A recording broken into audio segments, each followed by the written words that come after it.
ವಿಶೇಷ ಅನುದಾನದ ಅಡಿಯಲ್ಲಿ ಗ್ರಾಮೀಣ ಅಭಿವೃದ್ಧಿ ಅಂದಾಗ ಹಳ್ಳಿ ರಸ್ತೆಗಳನ್ನು ಅಭಿವೃದ್ಧಿ ಮಾಡಲಿಕ್ಕೆ 2,50,00,000 ಅನುದಾನನ ನಿಗದಿ ಮಾಡಿದ್ವಿ. ಭಾಳ ದಿನಗಳಿಂದ ಈ ಹಳ್ಳಿಗಳಲ್ಲಿ ನಾವು ಪ್ರವಾಸ ಮಾಡುವಾಗ ರೈತರ ಸಮಸ್ಯೆ, ಶಾಲಾ ಮಕ್ಕಳ ಸಮಸ್ಯೆ, ಸ್ಥಳೀಯವಾಗಿ ಕೂಲಿ ನಾಲಿಗೆ ಹೋಗೋ ಹೆಣ್ಮಕ್ಳಿಗೆ ಏನೆಲ್ಲ ಕಷ್ಟ ಆಗ್ತಾ ಇದೆ ಅಂತಂದ್ಬಿಟ್ಟು ರಸ್ತೆಗಳು ಭಾಳ ವರ್ಷಗಳಿಂದ ಹದಗೆಟ್ಟಿರುವಂಥದ್ದು ಸತ್ಯ. ಬಂದು ಹೋಗ್ತಾ ಇದ್ದಾಗ ಗ್ರಾಮಸ್ಥರು 3-4 ಥರ ಬೇಡಿಕೆ ಇಟ್ಟಿದ್ರು. ಮಳೆ ಜಾಸ್ತಿ ಆದಾಗ ಪಾಲಾರ್ ನದಿ ಹರಿದು 3-4 ಹಳ್ಳಿಗಳಿಂದ 5-6 ಹಳ್ಳಿಗಳಿಗೆ ರಸ್ತೆ ವ್ಯವಸ್ಥೆನೇ ಹದಗೆಡ್ತಾ ಇತ್ತು. ಟೈಮ್ಗೆ ಶಾಲಾ ಮಕ್ಕಳು ಸ್ಕೂಲ್ಗೆ ಹೋಗೋಕ್ಕಾಗ್ತಾ ಇರಲಿಲ್ಲ, ಆಟೋಗಳು ಹೋಗೋಕ್ಕಾಗ್ತಾ ಇರಲಿಲ್ಲ, 2 ವೀಲರ್ ಹೋಗೋಕ್ಕಾಗ್ತಾ ಇರಲಿಲ್ಲ. ಇನ್ಯಾರಾದರೂ ಹೆಣ್ಮಕ್ಳು ಹಾಸ್ಪಿಟ್ಲಿಗೆ, ಗರ್ಭಿಣಿ ಸ್ತ್ರೀಯರು, ರೈತರೇನಾದರೂ ಬೆಳೆದಿದ್ದು ತೊಗೊಂಡು ಹೋಗ್ಬೇಕಂದ್ರೆ ಸುತ್ತು 8-10 ಕಿಲೋಮೀಟ್ರು ಪ್ರದಕ್ಷಿಣೆ ಮಾಡ್ಕೊಂಡು ಹೋಗುವಂಥ ಪರಿಸ್ಥಿತಿ ಇತ್ತು. ಗ್ರಾಮ ಏನು ಕುಗ್ರಾಮ ಅಲ್ಲ, ಒಂದು ಡೈರಿ ಇದೆ ಈ ಜಾಗದಲ್ಲಿ.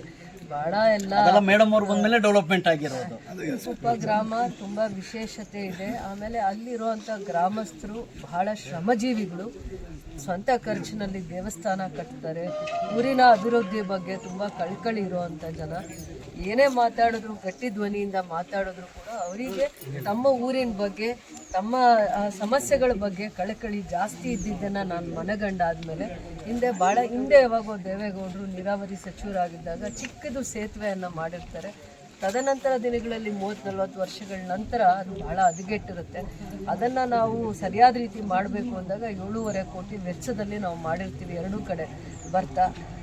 ಅದನ್ನು ಆದಮೇಲೆ ರಸ್ತೆ ವ್ಯವಸ್ಥೆ ಹಳ್ಳಿಗಳಿಗೆ ಸರಿಯಾದ ರೀತಿ ಸಂಪರ್ಕ ಮಾಡ್ತೀವಿ ಅಂತ ಹೇಳಿದ್ವಿ. ಇವತ್ತು ಅದು ಕೂಡ ನೆರವೇರ್ತಾ ಇದೆ. ಸ್ಥಳೀಯವಾಗಿ ರೈತರಾಗಿರ್ಬೋದು, ಈ ಭಾಗದ ಮುಖಂಡರಾಗಿರ್ಬೋದು, ಕಳಕಳಿ ಇರುವಂಥ ಯಾರೇ ಗ್ರಾಮಸ್ಥರಾಗಿರ್ಬೋದು ಈ ಕೆಲಸನ 2.5 ಕೋಟಿಯಲ್ಲಿ ಮದ್ನಾಯಕನಹಳ್ಳಿ, ಜಯಮಂಗಲ, ಕಳ್ಳಿಕೊಪ್ಪ ಈ ರಸ್ತೆ ಸಂಪರ್ಕವಾಗಿ, ಮತ್ತು ಚಿನ್ನಪ್ಪನಹಳ್ಳಿ ಈಗ ಹೇಳ್ತಾ ಇದ್ರು ಇಲ್ಲಿಂದ ಒಂದು ಚಿಕ್ಕದು, ಆಮೇಲೆ ಕುಗ್ರಾಮ ಅಂತಾರೆ, ದ್ವೀಪ ಅಂತಾರೆ. ಅಂದರೆ ನೀರು ಆವರಿಸಿದಾಗ ರಸ್ತೆ ಸಂಪರ್ಕದ ಜೊತೆ ಅವರು ಏನು ಕಾಲ್ದಾರಿ ಇಟ್ಕೊಂಡಿರ್ತಾರಲ್ಲ ಅವು ಕೂಡ ಹೋಗಿ ಬರೋದಕ್ಕೆ ಸೌಕರ್ಯ ಇರಲ್ಲ ಅನ್ನೋವಂಥ ನೋವನ್ನು ಅನುಭವಿಸಿದ್ದಾರೆ ಈ ಭಾಗದಲ್ಲಿ. ಸ್ಥಳೀಯವಾಗಿ ಅವ್ರವ್ರು ಏನೇನು ಕಷ್ಟಗಳು ಅನುಭವಿಸಿದ್ದಾರೆ, ಶಾಲೆಗೆ ಹೋಗೋ ಮಕ್ಕಳು, ರೈತರು, ಕೆಲಸಕ್ಕೆ ಹೋಗೋ ಕೂಲಿಗೆ ಹೋಗೋ ಅಂಥವ್ರು, ಅದ್ರ ಜೊತೆಯಲ್ಲಿ ಹೆಣ್ಮಕ್ಳು, ವಿಶೇಷವಾಗಿ ಗರ್ಭಿಣಿ ಆದರೆ ಆ ಥರ ಎಲ್ಲ ಆದಾಗ ಅವರು ಪಟ್ಟಿರುವಂಥ ಫಜೀತಿನ ಅರ್ಥ ಮಾಡಿಕೊಂಡು ಪದೇ ಪದೇ ಅವರು ಅರ್ಥ ಮಾಡಿ ಹೇಳುವಂಥ ಪ್ರಯತ್ನ ಮಾಡಿದ್ದಾರೆ. ಸ್ವಲ್ಪ ಜನ ಗಟ್ಟಿ ಧ್ವನಿಯಾಗಿ ಹೇಳಿರ್ಬೋದು, ಸ್ವಲ್ಪ ಜನ ಕೆಲಸ ಮಾಡ್ತಾರಾ ಇಲ್ವಾ ಅಂತ ಅನುಮಾನದಲ್ಲೂ ಮಾತಾಡಿರ್ಬೋದು.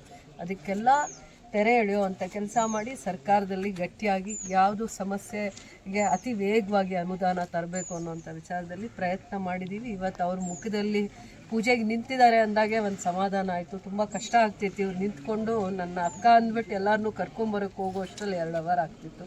ಇವತ್ತು ನಾನು ಬರೋಕ್ಕೆ ಮುಂಚೆ ಇಡೀ ಊರವ್ರು ನಿಂತಿದ್ದಾರೆ ಅಂದರೆ ನಾನು ಅವ್ರ ಮಾತು ಉಳಿಸ್ಕೊಂಡಿದ್ದೀನಿ ಅನ್ನೋದು ಅರ್ಥ ಇಲ್ಲಿ ಕಾಣಿಸ್ತಾ ಇದೆ. ಅದು ಒಂದು ಗೌರವ ನಮಗೆ ಇನ್ನೂ ಸ್ಫೂರ್ತಿ ಆಗುತ್ತೆ. ಎಲ್ಲಾದರೂ ಹೋದಾಗ ಅವ್ರ ಮಾತು ನಡ್ಕೊಂಡಿದ್ದಾರೆ ಅಂತ ಸ್ಥಳೀಯವಾಗಿ ಅವರು ಬಂದು ನಿಂತ್ಕೊತಾರಲ್ಲ, ಆ ಗೌರವನೇ ನಮಗೆ ಎಷ್ಟೋ ಇನ್ನೂ ಉತ್ತೇಜನ ಕೊಡುತ್ತೆ ಇನ್ನೂ ಹೆಚ್ಚಿನ ಕೆಲಸಗಳು ಮಾಡಲಿಕ್ಕೆ ಅಂತ ನಾನು ಹೇಳ್ತಾ, ನನ್ನನ್ನು ಅಕ್ಕ ಆಗಿ ನೋಡ್ತಾರೋ, ಗೌರವವಾಗಿ ನೋಡಿದಾರೋ, ನಾನು ಅವ್ರ ಗೌರವ ಉಳಿಸ್ಕೊಳ್ಳೋದು ನನ್ನ ಪರಿಶ್ರಮ ಇರುತ್ತೆ. ಅವ್ರಿಗೆ ಮಾತು ಕೊಟ್ಟ ಮೇಲೆ ನಡ್ಕೊಳ್ಳೋದು ತುಂಬ ಮುಖ್ಯ ಆಗುತ್ತೆ. ಆ ರೀತಿಯಲ್ಲಿ ನಾವು ಜವಾಬ್ದಾರಿನ ನಿಭಾಯಿಸ್ಬೇಕು. ಗ್ರಾಮಸ್ಥರು ಎಲ್ಲರಿಗೂ, ಹಿರಿಯರಿಗೂ, ಮತ್ತು ಈ ಭಾಗದಲ್ಲಿ ಸಮಸ್ಯೆಗಳನ್ನ ಗಟ್ಟಿಯಾಗಿ ಮಾತಾಡಿದ್ದಾರೆ ಅಂದರೆ ತಪ್ಪೇನಿಲ್ಲ. ಅವ್ರನ್ನೂ ಕೂಡ ಅವರೆಲ್ಲ ನಮಗೆ ಅವರು ಪ್ರೋತ್ಸಾಹ, ಮಾರ್ಗದರ್ಶಕರಾಗಿದ್ದರಿಂದನೇ ನಾನು ಇವೆಲ್ಲ ಕೆಲಸ ಮಾಡೋಕ್ಕಾಗಿದೆ. ಇದೇನೇ ಮಾಡಿದ್ರು ಇವ್ರ ಅಭಿಮಾನದಿಂದ, ಈ ಊರಿನ ಬಗ್ಗೆ ಇರೋ ಅಭಿಮಾನ, ಗೌರವದಿಂದ ಮಾಡಿದ್ದೀನಿ ಅಂತ ಹೇಳಕ್ಕೆ ಇಷ್ಟಪಡ್ತೀನಿ. ಅಂಥ ದಿವಸ ಯಾವ ಗ್ರಾಮ, ಯಾವ ಕುಗ್ರಾಮಗಳು ಸ್ವತಂತ್ರ ಪೂರ್ವದಿಂದ ಬಹಳ ಅನಾಹುತವನ್ನು ಅನುಭವಿಸಿದ್ವು. ಯಾವುದೇ ಒಂದು ಆಸ್ಪತ್ರೆ ಆಗಿರ್ಬೋದು, ಶಾಲೆ ಆಗಿರ್ಬೋದು, ಸ್ಕೂಲ್ ಆಗಿರ್ಬೋದು, ಅದಕ್ಕೆ ಶಾಶ್ವತವಾದಂಥ ಪರಿಹಾರ ಇರಲಿಲ್ಲ. ಆದರೆ ನಮ್ಮ ಶಾಸಕರು, ನೆಚ್ಚಿನ ಶಾಸಕರು ಇವತ್ತಿನ ದಿವಸ ಏನು 224 ಕ್ಷೇತ್ರಗಳಲ್ಲಿ ಯಾವುದೇ ರೀತಿಯಾದಂಥ ಅಭಿವೃದ್ಧಿ ಆಗದೇ ಇದ್ದರೂ ಬೇಕಾದಷ್ಟು ಈ ಗ್ಯಾರಂಟಿ ಸಮಯದಲ್ಲಿ ಬೇಕಾದಷ್ಟು ಧನವನ್ನು, ಸಹಾಯಧನವನ್ನು ತಂದು ಇವತ್ತು ನಮಗೆ ಶಾಶ್ವತವಾದಂಥ ರೋಡನ್ನು ಕಲ್ಪಿಸಿಕೊಟ್ಟಿದ್ದಾರೆ. ಅವರಿಗೆ ಊರಿನ ಪರವಾಗಿ ಧನ್ಯವಾದಗಳನ್ನು ಅರ್ಪಿಸ್ತಾ ಇದ್ದಾರೆ. ಅದೇ ರೀತಿ ಸುಮಾರು ಎರಡನೇ ಬಾರಿ ಶಾಸಕರಾದಾಗ ಅವರು ಇದೇ ಜಾಗದಲ್ಲಿ ಒಂದು ಮಾತು ಕೊಟ್ಟಿದ್ದರು ನಮ್ಮ ಊರಿನ ಹಿರಿಯರಿಗೆ. ನಾನು ಏನಿದ್ರೂ ನಿಮ್ಮ ಊರಿಗೆ ಬರೋದು ಈ ದಾರಿ ಆದರೆ ಮಾತ್ರ ಬರ್ತೀನಿ, ಬ್ರಿಡ್ಜ್ ಆದರೆ ಮಾತ್ರ ಬರ್ತೀನಿ ಅಂತ. ಪಾಲಾರ್ ನದಿಗೆ ಬ್ರಿಡ್ಜ್ ಇವತ್ತಿನ ದಿವಸ ಅದನ್ನು ನೆರವೇರಿಸಿ 2ನೇ ಅವಧಿಯಲ್ಲಿ ಈಗ ಇಲ್ಲಿಂದ ನಮ್ಮೂರಿನಿಂದ ಬದನಾಯಕನಹಳ್ಳಿ ತನಕ ಜಯಮಂಗಲಿ ತನಕ ಒಂದು ಒಳ್ಳೆಯ ರಸ್ತೆ ಮಾಡಲಿಕ್ಕೋಸ್ಕರ ಇವತ್ತು ಭೂಮಿ ಪೂಜೆ ಮಾಡಿದ್ದಾರೆ. ಅದಕ್ಕಾಗಿ ಅವರಿಗೆ ಊರಿನ ಪರವಾಗಿ ಧನ್ಯವಾದಗಳನ್ನು ಅರ್ಪಿಸ್ತಾ ಇದ್ದೀವಿ. ನಾವು ಸುಮಾರು 100 ವರ್ಷಗಳಿಂದ ಕಳ್ಳಿಕುಪ್ಪ ಅಂತಕ್ಕಂಥ ಗ್ರಾಮ ಈ ಬಂಗಾರಪೇಟೆ ತಾಲೂಕಿನಲ್ಲಿ ಭೂಪಟದಲ್ಲಿ ಇರಲಿಲ್ಲ. ಯಾರು ನೋಡಿರಲಿಲ್ಲ, ಯಾರೂ ಮಾಡಿರಲಿಲ್ಲ. ಎಲೆಕ್ಷನ್ ಆಗಬೇಕಂತಂದ್ರೂ ಕೆರೆ ತುಂಬಿದರೆ ಮುಟ್ಟಳ್ಳಿ ಮಾರ್ಗವಾಗಿ ಬಂದು ಇಲ್ಲಿ ನಾವು ಎಲೆಕ್ಷನ್ ಆಗಿರಲಿ ಇನ್ನೊಂದಾಗಲಿ ಮಾಡಬೇಕಾಗಿತ್ತು. ಆದರೆ ಶಾಶ್ವತವಾಗಿ ಇವತ್ತು ಕೆರೆ ಎಲ್ಲಿದೆ ಅಂತ ನೋಡೋ ಪರಿಸ್ಥಿತಿ ಬಂದಿದೆ ನಮಗೆ. ಯಾಕೆಂತಂದರೆ ಎಂಥ ಸೊಸೈಟಿ ಇವನ್ ಬೆಂಗಳೂರಲ್ಲಿ ಕೂಡ ಇಲ್ಲ ಅಂಥ ರಸ್ತೆ ಮಾಡಿಕೊಟ್ಟಿದ್ದಾರೆ. ಇದನ್ನು ಯಾರೂ ಸಹ ಮರಿಬಾರ್ದು. ಮುಂದೆ ದಿನಗಳಲ್ಲೂ ಸಹ ಮೇಡಮ್ ನಾವು ಹೇಳ್ತಾ ಇದ್ದೀವಿ, ನಿಮಗೆ ಎಲ್ಲ ರೀತಿಯಾದಂತೂ ನಾವು ಸಹಕಾರನ ಕೊಟ್ಟು ನಿಮ್ಮನ್ನು ಮುಂದಕ್ಕೆ ಕಳಿಸ್ಕೊಡ್ತೀವಿ ಅಂತ ಹೇಳ್ಬಿಟ್ಟಿದೆ. ನಾವು ಊರಿನ ಪರವಾಗಿ 100 ಸಹಕಾರ ಮಾಡ್ತೀವಿ ಅಂತ ಹೇಳ್ಬಿಟ್ಟಿದೆ. ಇನ್ನೂ ಕಾರ್ಯಕ್ರಮಗಳಿದೆ, ಊರಲ್ಲಿ ಬೇಕಾದಷ್ಟು ಕಾರ್ಯಗಳಿರೋದ್ರಿಂದ ಅದಕ್ಕೂ ಸಹ ತಾವು ಸಹಕಾರವನ್ನು ಕೊಡಬೇಕಾಗಿ ತಮ್ಮಲ್ಲಿ ವಿನಂತಿಸ್ಕೊಳ್ತೀವಿ. ಮಾನ್ಯ ರೂಪಕಲಾ ಶಶಿಧರ್ ಮೇಡಮ್ನವರು ನಮ್ಮ ಊರಿಗೆ ಆಗಮಿಸಿದರೆ ಇವರಿಗೆ ನಮ್ಮ ಊರಿನ ಪರವಾಗಿ ಧನ್ಯವಾದಗಳನ್ನು ಅರ್ಪಿಸ್ತಾ ಇದ್ದೀವಿ.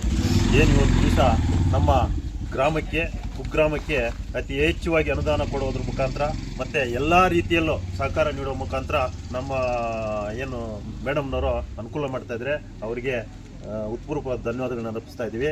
ಇಲ್ಲಿ ರಂಗಮಂದಿರ ಸುಮಾರು ಮುಖ್ಯಮಂತ್ರಿ ಗ್ರಾಮ ವಿಕಾಸ ಯೋಜನೆ ಅಡಿಯಲ್ಲಿ 1 ಕೋಟಿ ರೂಪಾಯಿ ಅನುದಾನ ಬಂದಿತ್ತು. ಅನುದಾನದಲ್ಲಿ ಎಲ್ಲ ಖರ್ಚಾಗಿ 10 ಲಕ್ಷ ಉಳಿಕೆ ಇತ್ತು. 10 ಲಕ್ಷ ಉಳಿಕೆಯಲ್ಲಿ ನಾವು ಮೊನ್ನೆ ಏನು ಮಾಡಿದ್ವು ಅಂದರೆ ಮೇಡಮನ್ನು ಗಮನಕ್ಕೆ ತಂದಾಗ ಬಯಲು ರಂಗಮಂದಿರ ಮಾಡಬೇಕು ಮೇಡಮ್, ಇದು ದುಡ್ಡು ಮತ್ತೆ ನಮ್ಮೂರಿಕೆ ಬಳಸಬೇಕು, ಬೇರೆ ಊರಿಗೆ ಕೊಡೋಕ್ಕಾಗಲ್ಲ ಅಂತೇಳಿ ಹೇಳಿದಾಗ ಇಲ್ಲ ಬಯಲು ರಂಗಮಂದಿರ ಮಾಡೋದಕ್ಕೆ ಅನುಮತಿ ಕೊಟ್ಟಿದ್ದಾರೆ. ಎಲ್ಲ ಪ್ರೋಸೆಸ್ ಆಗ್ತಾ ಇದೆ, ಜಿಲ್ಲಾ ಪಂಚಾಯತಿನಲ್ಲಿದೆ. ಮೇಡಮ್ನವರು ಒಂದು ಮಾತು ಹೇಳಿದ್ರೆ ಜಿಲ್ಲಾ ಪಂಚಾಯತ್ ಬೇಗ 1 ತಿಂಗಳಲ್ಲೇ ಕೆಲಸ ಮುಗಿಸ್ಕೊಡ್ತೀವಿ ಅಂತೇಳಿ ತಮ್ಮಲ್ಲಿ ಮನವಿ ಮಾಡ್ತೀವಿ. ಶಾಸಕರು ಹಾಗೂ ನನಗೆ ವೈಯಕ್ತಿಕವಾಗಿ ನಮ್ಮ ಅಕ್ಕ ಅಂತ ನಾನು ಕರಿತೀನಿ. ಅವರು ನಮ್ಮೂರು ಬಂದರೆ ನನಗೆ ಹಬ್ಬ ಇದ್ದಂಗೆ ಖುಷಿ ಆಗುತ್ತೆ.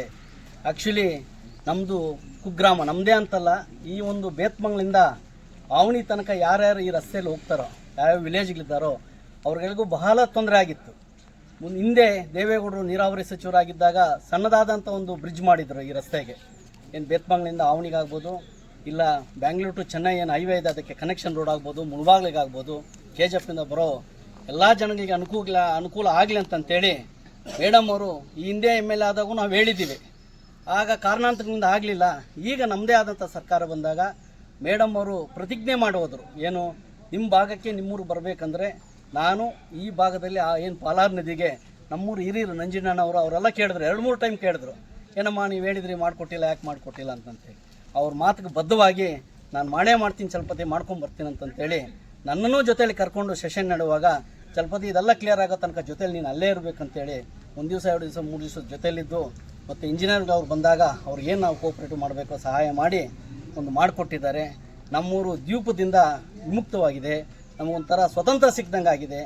ನಮ್ಮ ಒಂದು ಈ ಭಾಗದ ಎಲ್ಲ ಒಂದು 10-15 ಗ್ರಾಮಸ್ಥರು ನಾನು ಕೇಳ್ಕೊಳ್ಳೋದೊಂದೇ, ವಿನಂತಿ ಮಾಡ್ಕೊಳ್ಳೋದೊಂದೇ, ಮೇಡಮ್ ಅವರು ನಮ್ಮ ಒಂದು ಊರುಗಳಿಗೆ ಸೂರ್ಯ ಹೆಂಗೆ ಬೆಳಕ ಕೊಡ್ತಿದ್ದಾನೋ ರಾತ್ರಿಯಲ್ಲಿ ಚಂದ್ರ ಹೆಂಗೆ ಬೆಳಕ ಕೊಡ್ತಾರೋ ಆ ರೀತಿ ನಮಗೆ ಸಹಾಯ ಮಾಡಿದ್ದಾರೆ. ಆ ಒಂದು ಸಹಾಯವನ್ನು ಮೇಡಮ್ ಅವರು ನಿರಂತರವಾಗಿ ಇಲ್ಲಿ ಎಷ್ಟು ವರ್ಷ ಎಲೆಕ್ಷನ್ ನಿಲ್ತಾರೋ ಅಂತ ತನಕ ನಾವು ಓಟ್ ಹಾಕಿ ಅವರು ಗೆಲ್ಲಿಸಿದ್ರೆ ಮಾತ್ರ ಆ ಋಣ ತೀರಿಸ್ಕೊಳ್ಳೋಕ್ಕಾಗತ್ತೆ. ಅದರಲ್ಲಿ ಋಣದಲ್ಲಿ ತೃಣಭಾಗ ತೀರಿಸ್ಕೊಳ್ಳೋಕ್ಕಾಗತ್ತಂತ ನಾನು ಘಂಟಾಘೋಷ ಹೇಳಕ್ಕೆ ಇಷ್ಟಪಡ್ತೀನಿ. ಅದೇ ರೀತಿ ಈ ಭಾಗದಲ್ಲಿ ನಮ್ಮ ಗ್ರಾಮಕ್ಕೆ ಎಷ್ಟು ತೊಂದರೆ ಇತ್ತೋ ಅಷ್ಟೇ ತೊಂದರೆ ಚಿನ್ನಪಳ್ಳಿ ಗ್ರಾಮಕ್ಕಿತ್ತು. ಆ ಕಡೆಗೆ ಪಾಲಾರ್ ನದಿ ಹರಿದ್ರೆ ಮತ್ತೆ ಈ ಕಡೆ ನಮ್ಮ ಕಳಿಕುಪ್ಪ ಕೆರೆ ಕೋಡಿ ಹೋದ್ರೆ ಆ ಗ್ರಾಮಸ್ಥರು ಈ ಕಡೆ ಬರೋಕ್ಕಾಗಲ್ಲ, ಆ ಕಡೆಗೆ ಹೋಗೋಕ್ಕಲ್ಲ. ಮತ್ತೆ ಮರಳಘಟ್ಟ ಮೇಲೆ ಹೋಗ್ಬೋದು ಅಂತ ಹೇಳಿದ್ರೆ ಮರಳಘಟ್ಟ ಕೆರೆ ಕೋಡಿ ಹೋದಾಗ ಮತ್ತೆ ಮರಳಘಟ್ಟ ಗ್ರಾಮಸ್ಥರಾಗ್ಬೋದು, ನಮ್ಮ ಚಿನ್ನಪಳ್ಳಿ ಗ್ರಾಮಸ್ಥರಾಗೋದು ಹೋಗೋಕ್ಕಾಗ್ತಿರ್ಲಿಲ್ಲ. ಇದನ್ನು ಮನಗೊಂಡು ನಾವು ಮೇಡಮ್ ಅವ್ರ ಗಮನಕ್ಕೆ ತಂದಾಗ ಅವರು ಮೊನ್ನೆ ತಾನೇ ಕಳಿಸ್ಕೊಟ್ಟಿದ್ರು, ಕೆರೆ ಕೋಡಿ ಹೋಗುವಾಗ ಪಾಲಾರ್ ನದಿ ನೀರು ಫ್ಲೋ ಆಗುವಾಗ ಬಂದು ನೋಡಿದ್ರು, ಇಂಜಿನಿಯರ್ಗಳವರು ಬಂದು ನೋಡಿ ಪಾಲಾರ್ ನದಿಗೆ ಈಗ ಮೇಡಮ್ ಅವರು ಕಳಿಕುಪ್ಪದಿಂದ ಅಪ್ ಟು ಜಯಮಂಗ್ಳೂರು ರೋಡ್ ತನಕ ಟಾರ್ ಡೆವಲಪ್ಮೆಂಟು ಮತ್ತು ಎಲ್ಲೆಲ್ಲಿ ಸಣ್ಣ ಸಣ್ಣ ಮೋರಿ ಬರ್ತದೆ, ಬ್ರಿಡ್ಜಸ್ ಬರ್ತದೆ, ಅದನ್ನು ಹಾಕಿಕೊಟ್ಟಿದ್ದಾರೆ. ನಾವು ಗ್ರಾಮಸ್ಥರ ಪರವಾಗಿ ನಮ್ಮ ಚಿಕ್ಕಮಳ್ಳಿ ಗ್ರಾಮಸ್ಥರೆಲ್ಲ ಕೇಳಬೇಕಂತಿದ್ದೇನೆ, ಮಾತಾಡಬೇಕು ಎಲ್ಲರೂ. ಈಗ ಮೇಡಮ್ ಅವ್ರ ಹತ್ರ ನಾವು ಓಪನ್ ಆಗಿ ಮಾತಾಡಬೇಕು. ಮೇಡಮ್ ಅವ್ರ ಎಲೆಕ್ಷನ್ ವಿಚಾರ ಇದ್ದಾಗ ಇಲ್ಲ ಮೇಡಮ್ ಅವ್ರು ಯಾವುದೇ ಹೇಳಿದಾಗ ನಾವು ಹಂಗೆ ಓಪನ್ ಆಗಿ ಕೆಲಸ ಮಾಡಬೇಕು. ಮೇಡಮ್ ಅವರೇ ಅವರು ರಿಕ್ವೆಸ್ಟ್ ಮಾಡ್ತಿದ್ದಾರೆ, ಆ ಪಾಲಾರ್ ನದಿಗೆ ಬ್ರಿಡ್ಜ್ ಬೇಕಂತಂತೇಳಿ ದಯವಿಟ್ಟು ನಮ್ಗೆ ಅದೊಂದು ಮಾಡಿಕೊಡ್ಬೇಕಂತೇಳಿ ನಾನು ನಮ್ಮ 4 ಊರಿಗೂ ಪರವಾಗಿ ರಿಕ್ವೆಸ್ಟ್ ಮಾಡ್ತಾ ಇದ್ದೀನಿ.